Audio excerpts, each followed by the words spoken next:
Ever been stuck in traffic so long you start questioning your life choices? Now imagine sitting on a highway ramp for 20 minutes, watching the same light blink red while cars pile up behind you, all because some government engineers thought 15 seconds between cars was a good idea. Well, I decided if they wouldn't fix it, I'd make them feel the pain themselves. And when I did, the government caved in 2 days. If you've ever wanted to see justice served to people in power, the ones who hide behind titles and red tape, make sure you hit subscribe, like, and tell me in the comments, what's the pettiest but most satisfying revenge you've ever seen?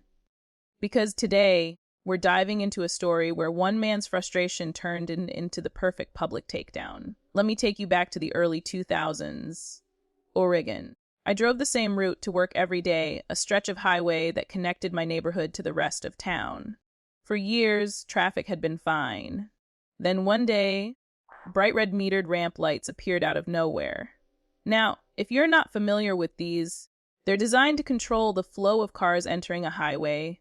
One car goes, then the light turns red, then another car goes. Simple in theory, but whoever set these particular lights must have been asleep at the switch. 15 seconds. That was the interval between each green light. 15 whole seconds. Sounds small, right? But multiply that by the hundreds of cars using the ramp during rush hour, and you've got chaos. Cars backed up onto feeder streets, horns blaring, engines idling, people missing work, missing appointments. And there I was, sitting there day after day, watching that red light mock me. At first, I thought maybe it was just a glitch. Maybe someone would fix it. But weeks turned into months. The situation got worse, so I decided to dig deeper. I started making calls, City Hall, the county, even the mayor's office. Each time I got bounced around like a tennis ball. Oh, that's not our department. You'll want to call transportation?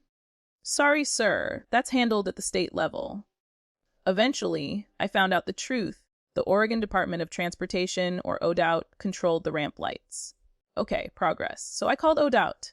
At first, I was polite, calm, reasonable. I explained the backup. I gave them data. They promised to look into it. Nothing happened. So I called again and again. Dozens of voicemails later, I finally reached a traffic engineer. Let's call him Dennis.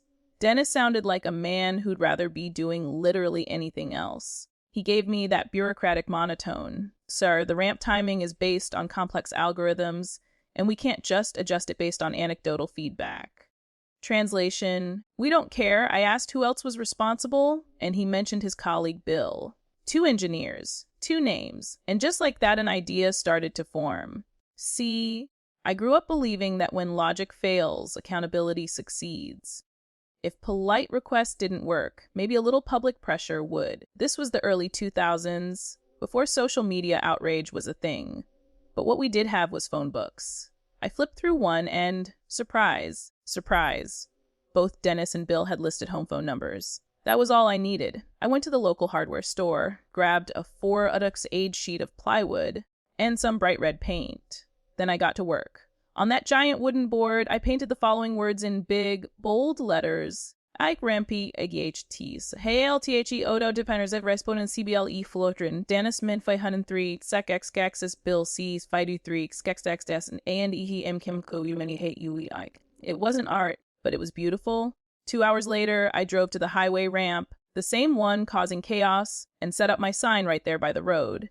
4 p.m. sharp. Rush hour. Cars were bumper to bumper, crawling forward. Every driver who passed had plenty of time to read that sign. And oh, they did. People honked, laughed, pointed. Some even rolled down their windows to shout things like, "Finally!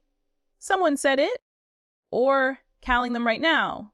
I stood there for 2 hours, both days that week, holding that sign like it was the flag of justice. The next morning, my phone rang. Unknown number. I picked it up, and a very nervous voice came through. This is Dennis from ODOT. Look, could you please take the sign down?" His tone was shaky, the kind of voice you use when your phone hasn't stopped ringing all night. I smiled. "Oh, people calling you?" I asked, playing innocent. "Yes! Hundreds of them! My wife's upset. My kids can't sleep. Our phone's been ringing off the hook." I paused and delivered my line perfectly tore. "Fix the fucking lights." He stammered.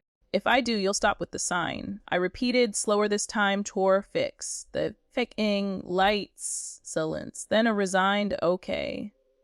And that was that. The very next day, I noticed something strange on my drive home. A crew of ODOT workers, wearing neon vests, setting up tripods and cameras on the ramp. They were counting cars, conducting a traffic survey. 2 days later, I drove by again. The red light blinked once and then turned green after 3 seconds. 3 seconds, no more long lines, no more angry drivers. The traffic flowed like it used to. They fixed it. Just like that. Months of ignored calls solved within 48 hours. All because the people responsible finally felt what it was like to be inconvenienced. Here's the truth about human nature, especially when it comes to power. When the consequences of incompetence are distant, people don't care. Those engineers weren't evil, they were comfortable. They could sit in an office, approve a timing algorithm, and never once feel the heat of a 2-hour traffic jam. But the moment the pain entered their lives, through late-night calls, angry strangers, and restless families, they understood what the public had been enduring. It wasn't revenge out of cruelty. It was revenge out of justice. Sometimes, people in power need to be reminded that accountability isn't a meeting, it's an experience. I remember driving up that ramp the next morning after the fix. The cars were moving smoothly, the air felt lighter. And in my rearview mirror, I could almost see Dennis and Bill somewhere in their offices, exhausted but newly enlightened. I laughed to myself, not out of malice, but satisfaction. That sign hadn't just fixed a traffic problem. It had reminded 2 government engineers that people matter. And honestly, that felt better than any apology ever could. Here's what I learned. When systems stop serving people, people must remind the system who it's supposed to serve. Sometimes justice isn't about lawsuits or politics. Sometimes it's just a man, a piece of plywood, and a little bit of courage. And that's what real accountability looks like. If that story made you smile, or reminded you that even the smallest act of rebellion can make a big difference, hit like, subscribe, and drop a comment below. Tell me, what's the most satisfying revenge or justice you've ever seen? Because here at Money Mastery Hub, we're not just talking about dollars. We're talking about power. The power to stand up, speak out, and get even. Thanks for watching. And remember, when polite doesn't work sometimes, plywood does.